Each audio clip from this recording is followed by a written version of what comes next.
Oke, assalamualaikum warahmatullahi wabarakatuh. Waalaikumsalam warahmatullahi wabarakatuh. Sebelumnya saya ucapkan terima kasih kepada rekan-rekan guru yang hebat ya atas waktu dan kesempatannya untuk bisa menghadiri dalam kegiatan diseminasi mengenai budaya positif di sekolah kita. Nah, ini ada tugas saya sebagai calon guru penggerak angkatan 11 untuk mendiseminasikan tentang budaya positif yang ada di sekolah kita. Nah, khususnya yang minimal ya kita ngobrol santai lah dengan rekan-rekan guru yang ada di sekolah Semanam Cimahi. Nah, adapun materinya di sini akan saya sampaikan, akan saya paparkan, yaitu menumbuhkan budaya positif di lingkungan sekolah. Di sekolah mana ya? Sekolah SMA Negeri 6 Cimahi ya. Iya. Oke. Terus adapun capaian belajarnya yang pertama itu bahwa memahami konsep budaya positif yang di dalamnya itu terdapat konsep perubahan paradigma stimulus respon dan teori kontrol. Kemudian ada juga 3 teori motivasi perilaku manusia, kemudian motivasi internal dan motivasi eksternal. Kemudian ada keyakinan kelas, terus hukuman dan penghargaan, serta 5 kebutuhan dasar manusia, dan yang terakhir itu 5 posisi kontrol guru dan segitiga restitusi. Nah, capaian yang kedua yaitu menerapkan strategi disiplin positif untuk memerdekakan murid, menciptakan ekosistem sekolah aman dan berpihak pada anak atau pada murid. Itu capaian belajarnya, mungkin ada 2 capaian ya untuk obrolan santai kali ini. Ada di sini pernyataan pemantik. Pernyataan ya bahwa yang pertama itu hukuman dapat mendisiplinkan anak. Nah, terus yang keduanya ada pemberian hukuman dengan hal positif seperti membaca atau membersihkan halaman sekolah dapat meningkatkan disiplin anak. Nah, yang ketiga itu bahwa memberi penghargaan dapat meningkatkan motivasi belajar anak. Nah, ini ada pernyataan-pernyataan pemantik. Oke, sekarang kita ke disiplin positif dan nilai-nilai kebajikan atau kebajikan ya, universal. Itu jadi apa aja di sini kita cekibrot ya. Cekidot. Terus nih, perubahan paradigma, misal gini. Ada kengeng santai we, obrolan santai nih mah. Jadi ada si A dan si B. Kita anggaplah bahwa itu Anda dan teman Anda atau rekan Anda gitu. Kita akan menyobek ini, kita berimajinasi ya. Sobeklah secari kertas kecil. Sobek misalkannya. Terus tuliskan benda atau sesuatu yang sangat berharga untuk Anda. Kemudian letakkanlah di salah satu tangan Anda dan genggam benda atau sesuatu tersebut dengan segala daya. Kemudian buatlah sebuah kepalan. Dikepal. Kemudian untuk si B, teman Anda, akan mencoba dengan sekuat tenaga dengan berbagai cara untuk meminta Anda memberikan benda tersebut. B bisa membujuk atau mengancam atau menghardik atau merayu, menyuap, atau apa saja agar dapat membuka kepalan tangan Anda. Gitu. Kira-kira apa yang terjadi? Itu kan ya. Kira-kira apa yang terjadi? Banyak perkiraan-perkiraan mungkin ya. Nah, di sini kalau dilihat dari cerita si A dan si B, teman Anda dan Anda, di sini ada siapa sesungguhnya yang memiliki kontrol gitu ya. Nah, di sini tuh ada dua perbandingan. Yang satu itu ada pernyataan stimulus respon yang tadi ada. Nah, teori kontrolnya seperti apa? Misal contoh stimulus responnya itu kita akan mencoba mengubah orang agar berpandangan sama dengan kita.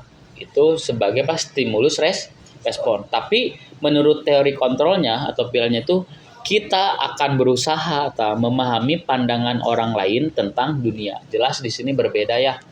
Jadi stimulus respon dengan teori kontrol itu berbeda. Kalau stimulus respon kita lebih ke memaksakan mungkin ya. Tapi kalau teori kontrol ini lebih ke kita itu bisa memahami gitu, bisa memahami pandangan orang lain dulu. Nah, tentang dunia, misalkan dunia pendidikan di sini. Terus misalkan ada pernyataan lagi yang kedua di sini tuh, perilaku buruk dilihat sebagai suatu kesalahan. Stimulus responnya. Jadi segala perilaku yang buruk itu pasti sesuatu kesalahan. Tapi kalau menurut teori kontrolnya itu semua perilaku memiliki tujuan. Jadi lebih ke hal yang positif. Jadi segala sesuatu atau perilaku apapun itu pasti mempunyai suatu tujuan. Apakah tujuannya bagus atau tidak bagus itu mah tergantung siapa dan apa yang diperbuat mungkin gitu ya.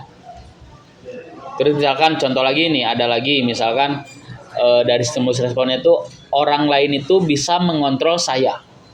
Orang lain itu bisa mengontrol saya. Tapi kalau menurut teori kontrol itu hanya Anda yang bisa mengontrol diri Anda. Orang lain mah gak bisa mengontrol diri saya. Orang lain kita sendiri gak bisa, betul ya gitu kan ya.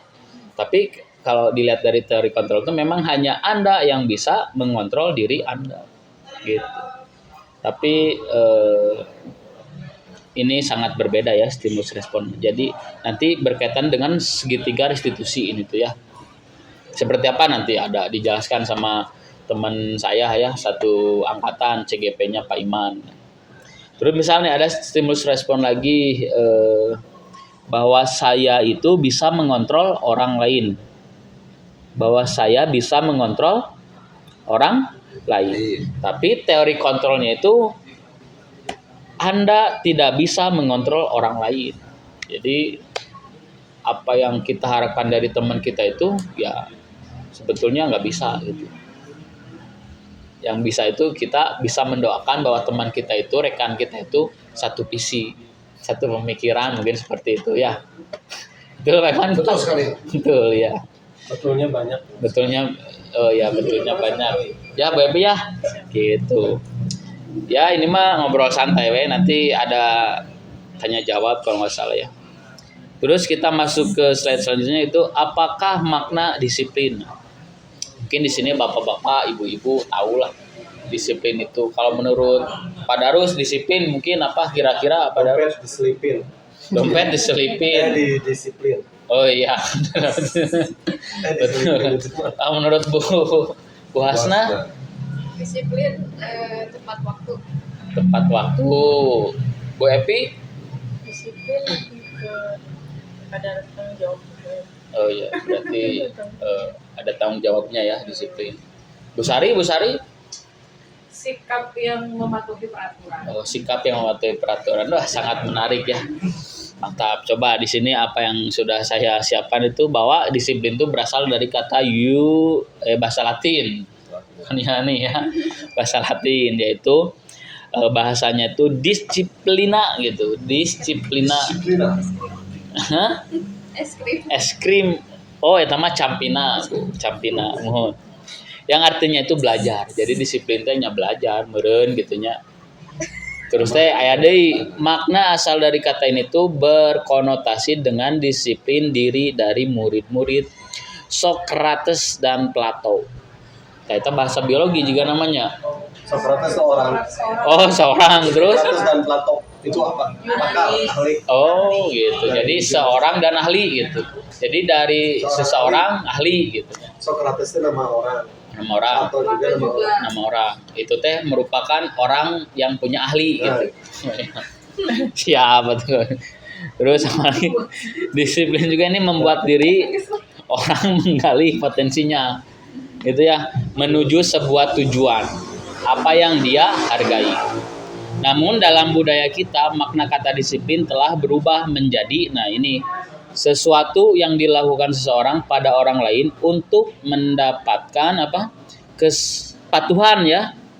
Terus kecenderungan umum adalah menghubungkan kata disiplin dengan ketidaknyamanan, bukan dengan apa yang kita hargai atau pencapaian suatu tujuan mulia. Nah, jadi dari asal mula disiplin anu ternyata sekarang itu makna disiplin itu sudah berubah menjadi sesuatu yang dilakukan seseorang gitu ya. Baik itu harus menjadi murid itu menjadi patuh, terus kecenderungan umum yang tadi harus mematuhi aturan gitu kan ya, seperti itu mungkin ya, makna disiplin. Terus coba, nah sedangkan nilai kebajikannya secara nilai kebajikan universal itu merupakan nilai-nilai kebajikan adalah sifat-sifat positif manusia yang merupakan tujuan mulia yang ingin dicapai setiap individu. Nilai-nilai tersebut bersifat universal. Universal itu berarti secara menyeluruh, maksudnya umum. Dan lintas bahasa, suku, bangsa, agama maupun latar belakang.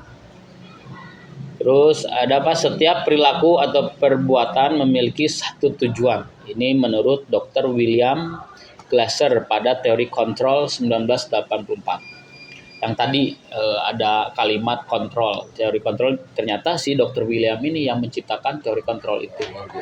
Luar biasa, beliau sudah sangat memikirkan gitu ya. Ini nggak tahu dari mana William, kalau dari nama Williamnya biasanya biasanya itu dari Inggris, dari tadi. Dari bapaknya dan ibunya mungkin ya. Gitu ya. Terus dengan mengaitkan nilai-nilai kebajikan yang diyakini seseorang itu, maka motivasi intrinsiknya ya akan terbangun sehingga menggerakkan motivasi dari dalam untuk dapat mencapai tujuan mulia yang diinginkan. Ini menurut Diane Gosen pada tahun 1998.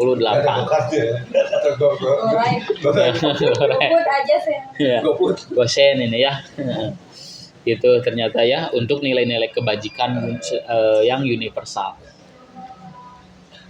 Terus nah, ini ada bahasan yang selanjutnya itu tentang teori motivasi, hukuman dan penghargaan serta adanya restitusi. Nah, nanti kita akan diskusi lah ya tentang teori motivasi seperti apa. Yuk kita lanjut. Nah, ini teori motivasi perilaku manusia. Nah, jadi si teori motivasi ini ada 3 macam. Yang dari si tadi William itu ya. Yang pertama itu yaitu jadi dari 3 macam ini dibagi menjadi 2 kelompok ini tuh. Yang pertama itu kelompok motivasi dari eksternal, yang keduanya dari internal. Kalau eksternal berarti dari luar gitu. Kalau internal berarti dari diri sendiri, dari dalam. Nah, untuk yang eksternalnya itu ada 2. Yaitu pertama itu untuk menghindari ketidaknyamanan atau hukuman. Apa yang akan terjadi apabila saya tidak melakukannya? Itu motivasi yang dari eksternal, dari luar. Nah, yang kedua itu untuk mendapatkan imbalan dari orang lain atau institusi. Apa yang akan saya dapatkan apabila saya melakukannya? Cek bahasa nama pamrih menurutnya. Jadi orang teh melakukan segala sesuatu teh harus dengan pamrih, karena memang itu motivasi dari luar gitu ya. Nah, sedangkan motivasi internal itu hanya ada satu, yaitu apa? Untuk menghargai diri sendiri. Jadi saya akan menjadi orang seperti apa apabila saya melakukannya. Jadi cuma lebih ke diri sendiri. Apa yang akan kita lakukan itu yang akan kita dapatkan. Jadi perbanyaklah kelakuan yang baik-baik sehingga kita menghasilkan yang baik-baik juga. Betul, Pak Ima, betul sekali. Apa yang mana? Cabai jadi cabainya. Melacanya Cengek, betul. Cabai jadi ade. Tah, gitu wah mantap. Penting jadi pisang. Tah, gitu sebenarnya eta lah motivasi secara teori mah gitunya. Nah, di sini juga ada lagi yaitu karena di sini tuh di sekolah kita itu sudah ada 2 tingkat melaksanakan kurikulum merdeka. Nah, maka di sini harus kita pahami apa itu merdeka. Nah, menurut Ki Hajar Dewantara, jadi si merdeka itu artinya tidak hanya terlepas dari perintah.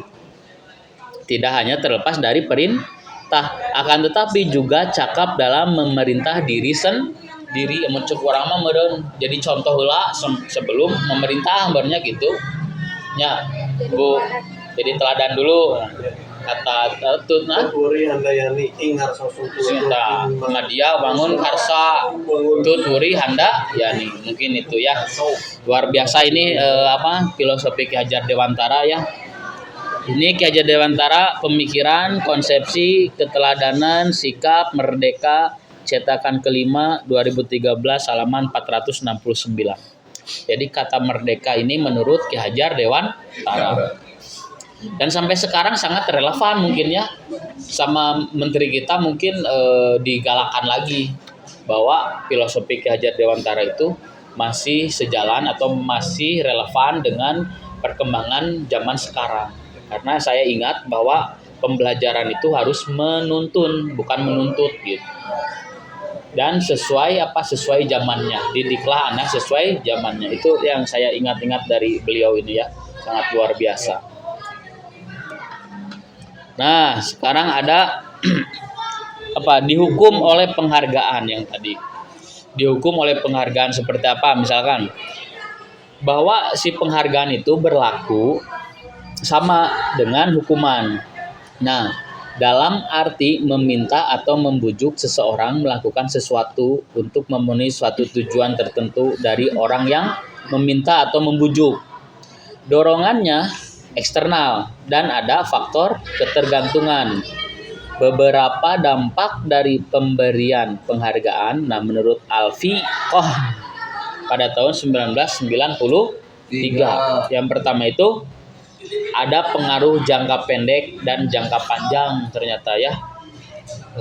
Nanti kita contohnya di slide selanjutnya ya. Terus yang kedua itu ada penghargaan yang menghukum. Jadi tidak semua penghargaan yang enak gitu. Tapi ternyata penghargaan juga bisa menghukum gitu. Kalau rokok mah jelas, merokok membunuhmu. Gitu kan ya. Dan terganggu oleh penyakit apa gitu kan. Kunaon cing eta alasanana? Tapalnya sama jangan ya. Yang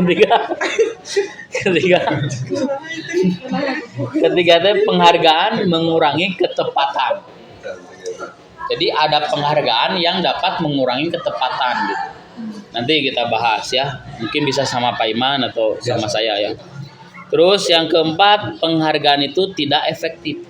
Ada penghargaan yang tidak efektif. Oke. Nanti dibahas ya, nanti di slide selanjutnya ya. Terus ada penghargaan merusak hubungan.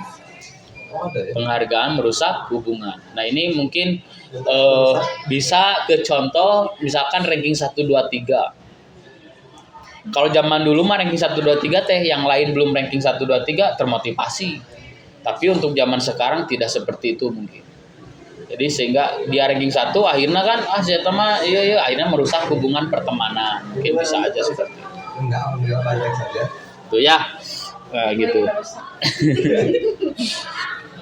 Nah, terus ada di sini bentuk program kebajikan atau apresiasi. Seperti apa?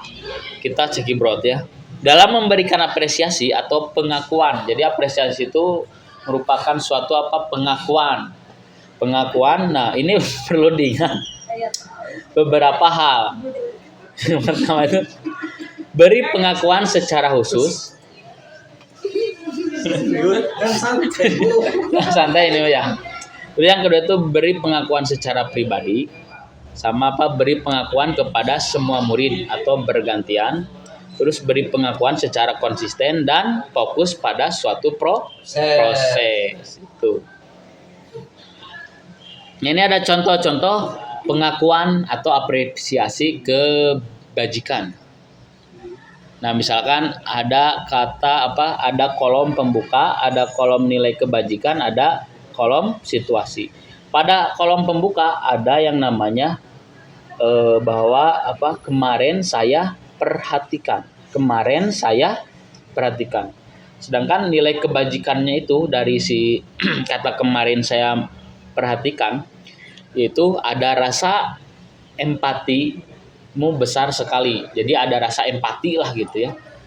Jadi saya perhatikan itu berarti ada kata empati. Bu Hasna anaknya gimana, sehat? Itu teh kalau dari nilai kebajikan itu masuk ke dalam nilai empati.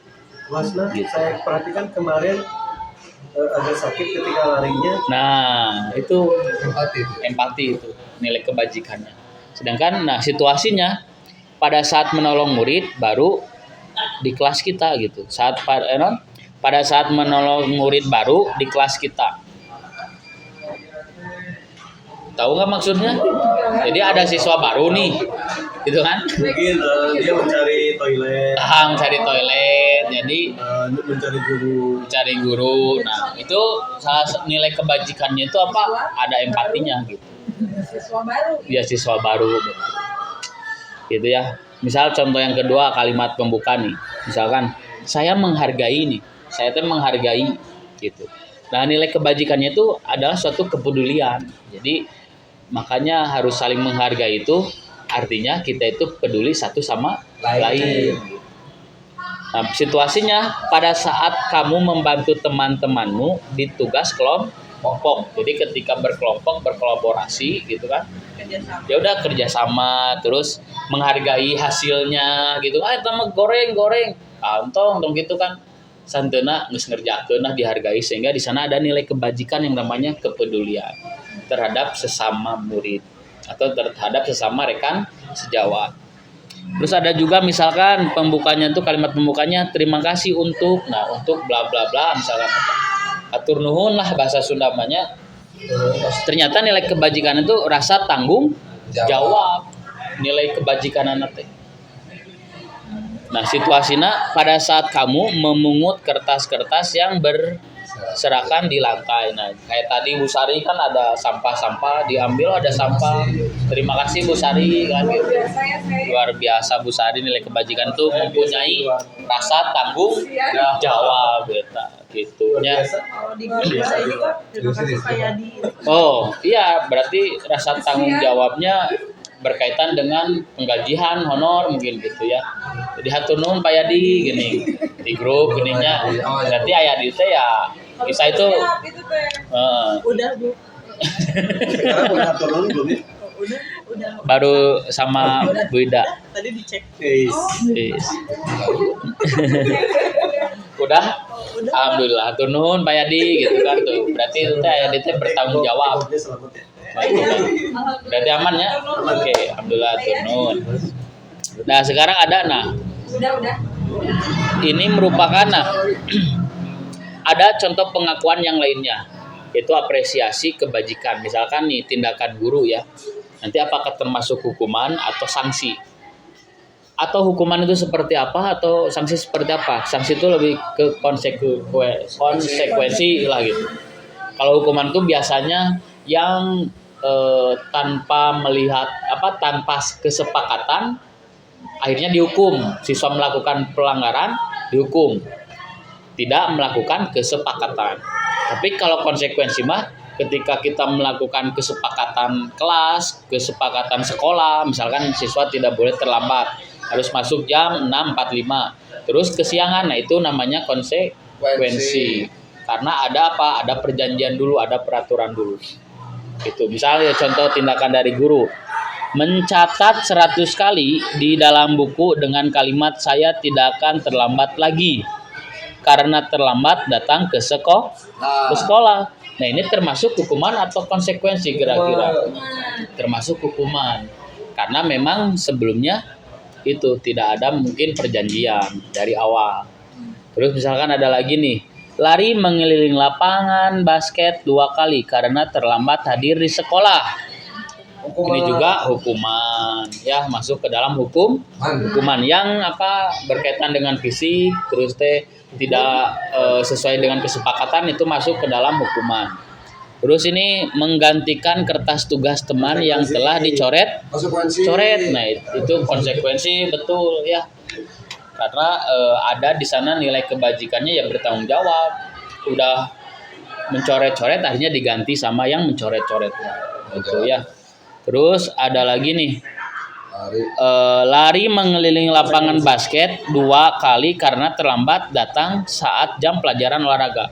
Nah ini konsekuensi. Kalau tadi mah hukuman karena memang kalau di mata pelajaran olahraga biasanya ada peraturan dulu, kesepakatan dulu di kelasnya. Kalau terlambat nyawanya ada karena pelajaran olahraga lari meureun gitu. Jadi ini masuknya ke dalam konsekuensi atau sanksi gitulah ya. Terus misalkan ada ya membersihkan tumpahan air di meja karena tersenggol saat belajar. Nah ini juga masuk konsekuensi gitu ya. Sip. Ulang. Lagi memproses ya. Alhamdulillah ya. Nah ini tuh.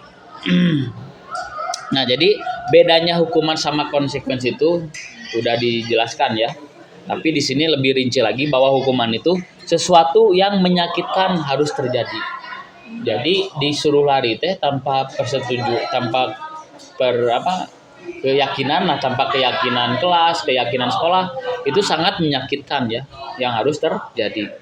Terus hukuman itu juga bisa membuat anak sakit fisik maupun hati untuk jangka waktu yang sangat lama.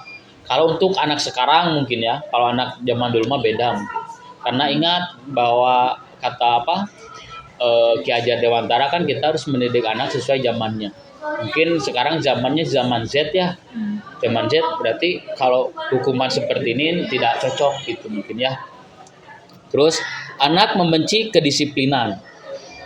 Terus adanya paksaan. Terus mendorong anak menyakiti diri sendiri. Terus yang terakhir itu konsep diri yang buruk. Itu contoh-contoh lain atau akibat dari hukuman ya, atau efek samping lah, bahasa nama efek samping dari menghukum murid-murid kita. Sedangkan kalau konsekuensi ini sesuatu yang harus terjadi. Sesuatu yang harus terjadi. Kumaha contohnya misalkan sesuatu yang harus terjadi. Gitu. Kalau sesuatu harus terjadi, konsekuensi sesuatu harus terjadi. Ya tadi yang lari, lari olahraga sesuatu harus terjadi kan ya. Itu bahasnya coba. Sesuatu yang harus terjadi adanya sebab. Maka terjadi sesuatu sebagai akibat. Sebagai akibat. Berarti di sana ada yang namanya peraturan mungkin ya. Sebab nuzul betul. Terus ini juga membuat anak merasa tidak nyaman dalam jangka waktu pendek. Membuat anak merasa tidak nyaman dalam waktunya pendek. Kalau hukuman mah kan waktu lama. Kalau ini mah pendek. Jadi masih bisa ditoleransi lah. Jadi konsekuensi mah aman lah gitu. Menurutnya memang sudah ada perjanjian dulu. Nah betul. Melakukan itu karena saya merasakan pelanggaran itu. Jadi tidak membekas selamanya. Karena sudah ada perjanjian lagi. Berbeda dengan hukuman. Tidak ada perjanjian dulu, jauh-jauh udah dihukum. Kan saya tidak tahu melakukan itu. Betul. Mantap ya Pak Darus. Rekan kita yang luar biasa nih. Terus bisa juga anak menghargai disiplin karena ada peraturan itu, sehingga anak bisa menghargai kedisiplinan itu sendiri.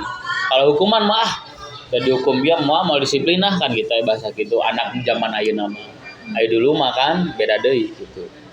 Terus mendorong anak agar mudah menyesuaikan diri. Memang ada pepatah bahwa kita tuh di langit lah. Pepatah di mana tanah dijunjung, di mana bumi dipijak, disitulah langit dijunjung. Nah, artinya kita harus bisa menyelesaikan diri dimanapun kita berada. Nah ini Nah, adanya konsekuensi, murid mungkin bisa menyesuaikan diri. Jadi yang tadinya kita itu ada perjanjian tidak terlambat ke sekolah atau harus masuk ke sekolah jam 6.45, insya Allah bisa menyesuaikan. Walaupun anu sok gudang berang. Terus misalkan ada lagi konsep diri yang baik. Jadi lebih baik konsekuensi. Ada konsekuensi daripada adanya hukuman ya. Oke, kan Cucut yuk lanjut. Nah, mungkin untuk masalah restitusi, insya Allah akan disampaikan oleh rekan saya yaitu Pak Iman. Kepada Pak Iman, mangga dipersilakan.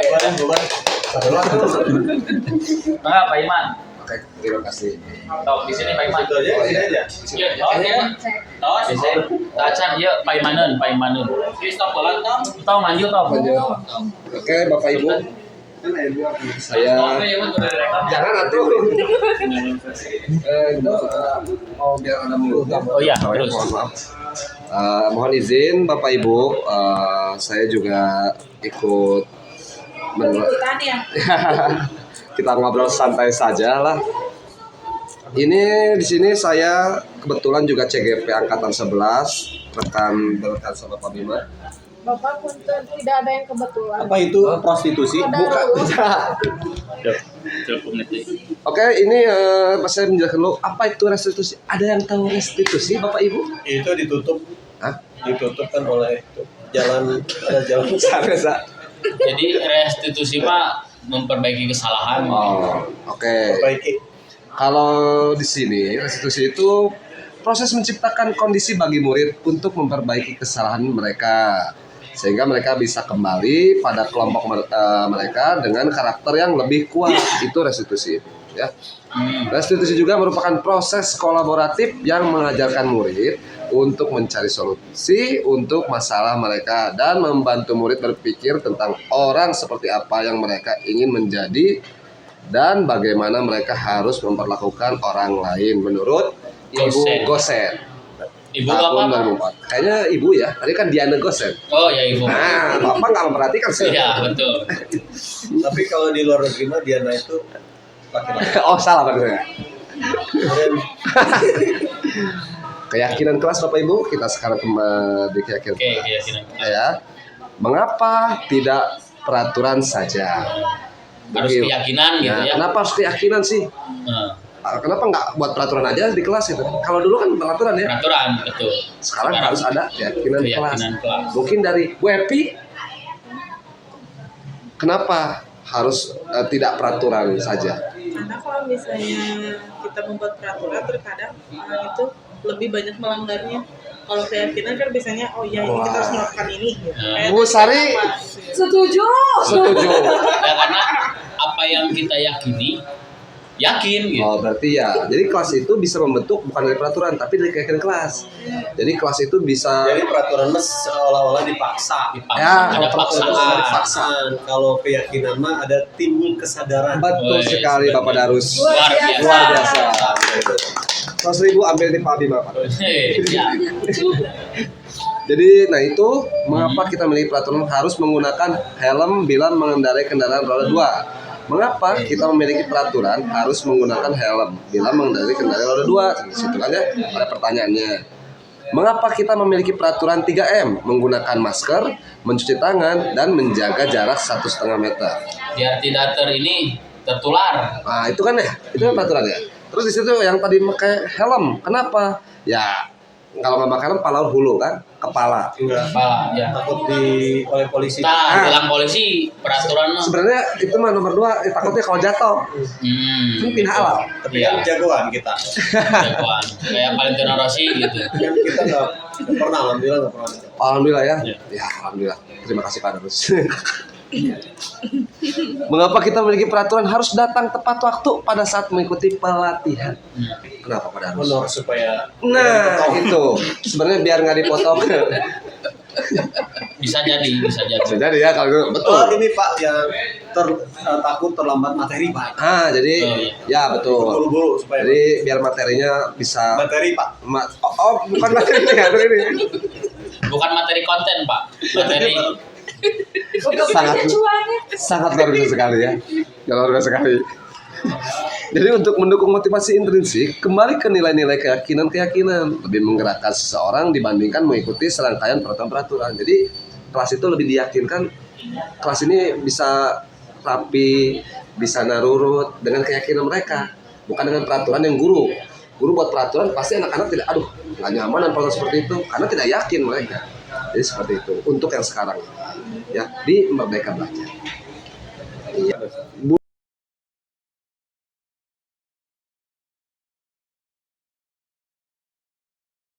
Budaya positif di sini ada dari lingkungan positif, keyakinan kelas, peraturan kelas. Ini dari budaya positifnya Bapak Ibu. Nah ini Bapak Ibu. Ada peraturan atau keyakinan kelas. Di sini peraturannya selalu kembalikan buku ke tempatnya, itu peraturan. Kalau keyakinan kelasnya apa?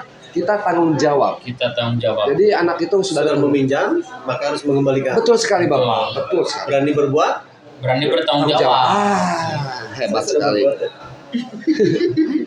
Kok saya Apa tuh? Lu jangan dikasih tahu ya. Dilarang mengganggu orang lain. Itu untuk peraturannya. Keyakinan kelas menghormati orang lain. Ada yang saling Saling menghormati. menghormati, menghargai. Menghormati. Ya, Bapak Ibu. Untuk peraturan yang lagi, hadir di sekolah 15 menit sebelum pembelajaran dimulai. Oke, Itu kalau untuk keyakinan peraturan. kelasnya? Keyakinannya itu menghormati orang lain, berkomitmen. Nah, ada komitmen di Ada sana. komitmen di sana. Jadi Bahwa kita itu harus apa? Harus komitmen. Oh, ini ya, harus Oh ya ini bahas daru. Terus Pak. Terus dilarang melakukan kekerasan itu dalam peraturannya. Tapi kalau untuk keyakinan kelas, untuk masalah keselamatan menghormati orang lain, kita bisa ya intinya kita menghargai lah. Jadi keyakinan itu kita menghargai. Jadi kayaknya mah bahasanya lebih ke bahasa positif yang keyakinan Ya. ya. Jadi Kalau peraturan bahasanya mah- aja yang dirubah. Oh. Kalau untuk bahasa kan di sini ada kekerasan tapi di sini lebih menghargai, kita menghormati. Terus keselamatan juga ya. Ya. Dan terakhir, dilarang menggunakan narkoba. Itu peraturan, dilarang menggunakan narkoba. Itu kan sebagai peraturan. Tapi kalau keyakinan kelasnya itu Jadi, kita menjaga kesehatan. Kesehatan. Kita Oh sayangi. berarti kalau gitu narkoba teh tidak menjaga kesehatan berarti. Betul. Narkoba membunuhmu juga merusak berarti. badan. Merusak badan. Maka dari itu kita tidak boleh bahkan menggunakan kata menjaga kesehatan. merusak badan, merusak kesehatan, merusak dompet. Betul Bapak Ibu. Mahal. Mending Mahal. beli jajan lebih murah habis Bapak Ibu ya. Di mana? Ya. Ini suka jajan ya? Maksudnya di warung. Suka jajan. Warung Bu Epi. Ada kebutuhan dasar manusia Bapak Ibu. Kebutuhan dasar manusianya itu yang pertama kasih sayang dan rasa diterima. Jadi Bapak Ibu kan di rumah itu ada kasih sayang dari anak, suami, ada Guru ke murid mungkin ya. ke murid, Iya. rasa diterima. Kalau rasa diterima itu seperti ibu, seperti saya juga ya yang baru Iya. saya kalau Kasih sayang Diterima sama guru ke murid rekan-rekan gitu ya. guru. Makanya saya menikah ke murid saya. Masya Itu saya Allah. Masya Allah, sayangnya Saya berlebih murid itu. saya. Jadi kasih sayang dan rasa ingin diterima seperti itu. saya kasih Selamat.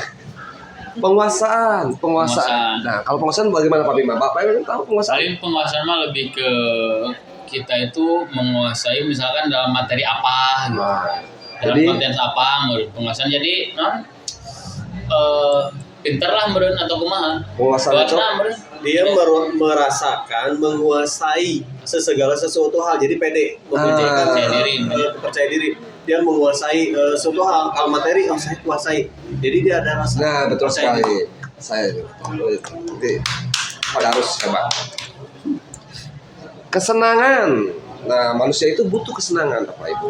Jadi Berarti murid teh kalau belajar tuh harus menyenangkan. betul ya, Biar kalau dalam anak-anak segi senang. pembelajaran, guru itu harus bisa membahagiakan siswa di kelas, membuat mereka senang mau gitu. Dalam hal apapun, mau belajar, mau hal dalam berdiskusi, nah itu kan. Makanya saya memberikan kesenangan terus ke siswa. Alhamdulillah. Kerjaan kos terus. Senang. Merdeka tehnya merdeka. Betul, itu Coba alasan. ditanya ke anak-anak. Senang nggak? Senang. Senang gitu. Kebebasan. Nah, yang tadi kata Pak Darus, kebebasan.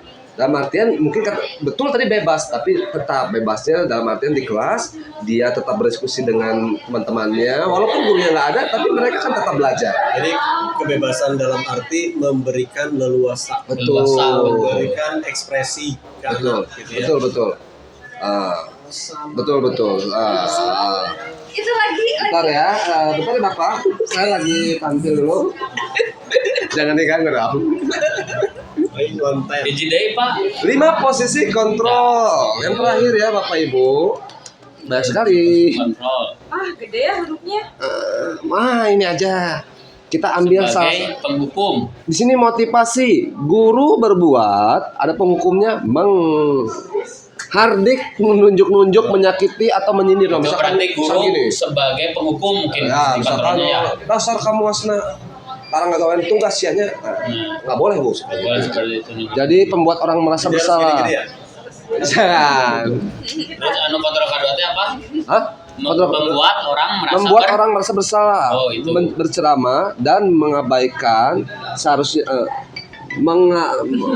mengatakan seharusnya ibu kecewa gitu. Jadi bukan menunjuk-nunjuk, tapi kecewa. Asna, Akhirnya si anak teh menjadi merasa bersalah. Aduh, Bapak mohon kecewa maaf. dengan Asna karena tidak mengumpulkan tugas. Itu harusnya bukan menunjuk-nunjuk, tapi lebih Asna. Oke. Bapak kecewa seperti Kontrol itu. yang ketiga Di sini ada teman. sebagai teman guru. Sebagai berarti. teman, misalkan gini, membuatkan alasan-alasan untuk muridnya. Itu kalau dengan teman, sebagai teman ya. Ya, Pemantau. sebagai pemantau ya. Sebagai pemantau, menghitung dan mengukur. Jadi pemantau itu seperti ini. Kamu kalau hari ini tidak mengerjakan tugas, coba minggu depan Bapak pengen lihat. Bisa nggak kamu ngerjain tugas? Itu kita pantau. Dari mulai kita lihat, oh ternyata ada perubahan, itu pemantau. Pemantau. Ya. Terus Kalau yang sebagai terakhir. teman, terakhir ya. Oh ada manajer, Manajer. mengajukan pertanyaan-pertanyaan. Nah. Misalkan, kenapa Hasna tidak mengerjakan tugas? Kenapa? Ada masalah apa di Ada rumah? masalah apa? Apakah di kelas tidak nyaman? Nah itu, jadi manajer itu kita betul sekali Bu Hasna. Betul Jadi sekali. si anak teh beren bisa mengetahui masalahnya sendiri. Betul. Dan Kalau masalah ini ya saya harus bisa aja. Jadi di 5 posisi kontrol ini, jadi guru diharuskan sebagai posisi apa? Kalau pribadi saya masih teman. Dan Teman. ya, karena saya posisinya mungkin juga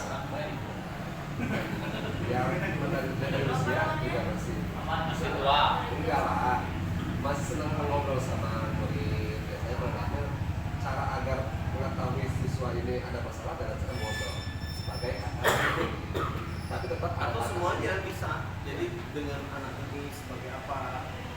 Ini itu ini apa? Kita atau di kala ini masalahnya ini saya harus bikin apa? Kalau masalah ini ya saya harus bisa aja. betul kata Pak Darus. Jadi kita harus melihat dari segi anaknya dulu ya Pak ya. Betul ya, itu yang lebih tepatnya Pak Darus. Tapi 3 restriksi 5 posisi kontrol itu guru itu diharuskan menjadi seorang manajer. Ya itu sesuai dengan pengajaran. Kita kan dilapor kembali lagi. Bisa aja siswa bisa mengetahui masalahnya, mengetahui kesalahannya dan memberi solusi bisa. Tapi ada yang tidak bisa. Jadi kita sebagai teman. Masih ada yang segitiga. Ya, segitiga restitusi. Segitiga restitusi. Nah, Di sini ya, ada tiga tahap. validasi kebutuhan, menanyakan keyakinan dan menstabilkan identitas. Nah, di sini nilai-nilai apa yang telah kita sepakat. Kamu ingin menjadi orang yang seperti apa?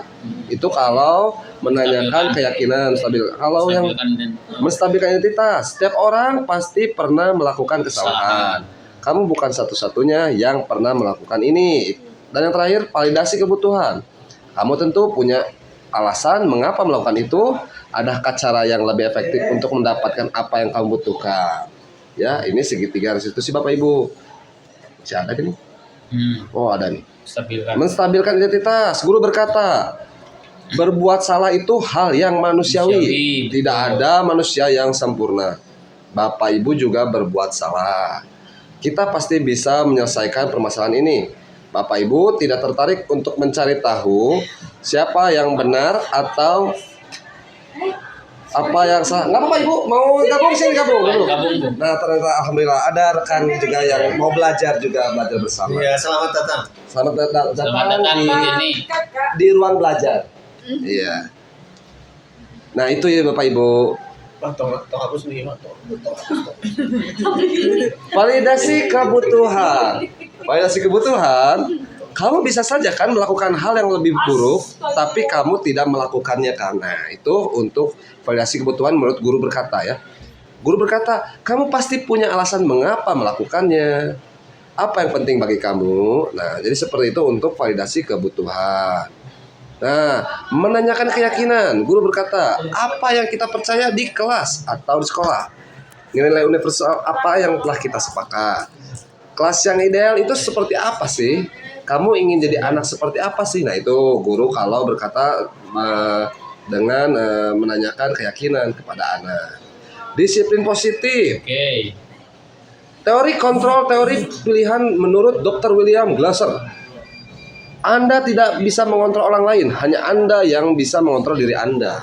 Jadi Anda tidak bisa mengontrol Pak Bima, tapi mengontrol diri Bapak Ibu sendiri. Jadi seperti itu. Saya nggak bisa Ibu, nggak enak sayanya. Semua perilaku memiliki tujuan. Jadi yang jahat, yang baik, yang apapun itu pasti ada tujuannya. Model berpikir apa ini? Berpikir menang-menang. Oh salah. Kolaborasi dan konsekuensi menciptakan pilihan-pilihan baru. Jadi kalau Bapak Ibu berkolaborasi dalam hal pembelajaran, itu pasti ada hal-hal yang dapat, yang baru. Realitas berkebutuhan kita berbeda. Kita berusaha memahami pandangan orang lain terhadap dunia. Apa ini? Oh terkait dunia mungkin, iya. Konsepnya ya. Iya konsepnya itu sekali betul. Nah, mungkin di situ untuk masalah restitusi. Jadi mungkin Bapak Ibu kita sama-sama belajar ya Bapak Ibu. Di sini saya belajar, Bapak Ibu belajar, kita bersharing-sharing ria lah untuk masalah restitusi ini. Terima kasih Ibu Tini yang sudah hadir membantu berdiskusi ini Ibu Tini. Jadi restitusi itu apa? Restitusi itu apa, Pak? Restitusi ini kita baca lagi, kamu baca lagi saudara. Jadi restitusi itu ada 3 tahapan mungkin ya. Ya, Jadi restitusi itu apa? Melakukan suatu proses melakukan perbaikan. betul. Jadi ternyata untuk melakukan perbaikan itu ada 3 tahap. Tahapan pertama itu kita harus mengidentifikasi individu, gitu ya. Mengidentifikasi individu. Iya. Terus yang kedua memvalidasi kesalahan yang salah, memvalidasi tindakan yang salah. Baru yang ketiga Apa coba? Yang ketiga itu apa? Menanyakan suatu keyakinan. Oh mungkin kita itu harus menjadi guru sebagai kontrol guru sebagai manajer dengan menggunakan itu metode segitiga restitusi. Itu mungkin seperti itu ya. Jadi ketika anak melanggar atau melanggar keyakinannya gitu kan, akhirnya ya ada solusinya ternyata, ada langkah-langkahnya gitu kan, mungkin ya seperti itu. Jadi ya alhamdulillah lah, semoga mungkin alhamdulillah dapat ilmunya. Iya, terima kasih Pak Iman. Iya. Pak Iman telah memberikan masukan kepada saya. Jadi restitusi itu apa kalau minimal segini saja. Oh enggak apa-apa. Duriannya dong. Oh gitu. Oh ya udah. Oke, cut. Paling Ya, kita mungkin. paling beres menurut Pak ya. Ya. Ditutup Pak. Ya mungkin terima kasih untuk Ibu Sari Padarus, Bu Epi, Bu Asna, Bu Tini. Saya salam dulu. Terima kasih. Untuk minumnya nanti ada dari Pak Bima. Terima kasih waktu mohon. Terima kasih. Makan minum di rumah masing-masing. Makan minum di rumah masing-masing. Terima kasih Bapak Ibu. Terima kasih ya Dono. Mudah-mudahan Allah membalas semua kebaikannya. Untuk makan minum sudah ditransfer ke masing-masing ya. Tapi sudah ditransfer ke BJB, silakan dicek. Silakan cek. Ya, Saya terima kasih ya. Tinggal hoax. Ya. Ya. Oke ya. Terima kasih ya. Terima kasih Bapak Ya. Ibu. Terima kasih Assalamualaikum. Bapak Ibu. Pada Dikat.